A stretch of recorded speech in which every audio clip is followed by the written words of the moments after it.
আজকে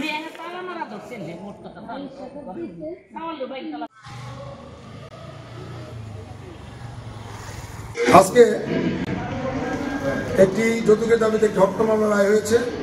এই মামলাটির বাদী ছিল মোহাম্মদ কুতুবুদ্দিন মোল্লা এবং উনি আসামি করেছিলেন ওনার মেয়ের জামাতা নূর আলমকে। নূর আলমকে আসামি করে উনি ঘটনার সংক্ষিপ্ত বিবরণে যেটা বলেন সেটি হচ্ছে যে এই আসামি যৌতুকের দাবিতে ওনার মেয়েকে মারপিট করে এবং হত্যা করে।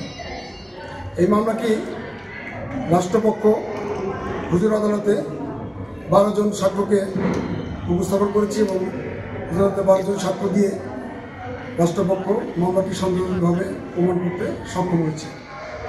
বিধায় নারী ও শিশু নির্যাতন দমন ট্রাইব্যুনাল এর বিজ্ঞ বিচারক জেলা দায়রা জজ জনাব শামীমা পারভীনের আদালত আজকে এই মামলার আসামি নুরুল আলমকে যাবজ্জীবন কারাদণ্ড এবং 1 লক্ষ টাকা জরিমানা অনাদায়ে 3 বছরের সশ্রম কারাদণ্ডে দণ্ডিত করেছেন। একই সাথে এই মামলায় যিনি মেডিকেল অফিসার ছিলেন তিনি তার মেডিকেল রিপোর্টটি স্বচ্ছভাবে দিতে পারেননি। তার একটি কমেন্ট ছিল যে এই আঘাতই এই হত্যা মামলা ঘটতে পারে, তার জন্য যথেষ্ট নয়। এই জন্যে এই ডাক্তারের বিরুদ্ধেও এই মেডিকেল অফিসারের বিরুদ্ধেও আদালত প্রসিডিং ইস্যু করেছে।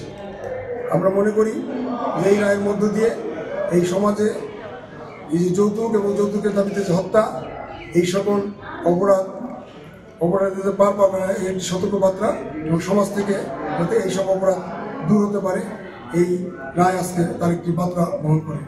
For more updates, follow us on Facebook, subscribe our YouTube channel, get the latest update on www.daily-sun.com.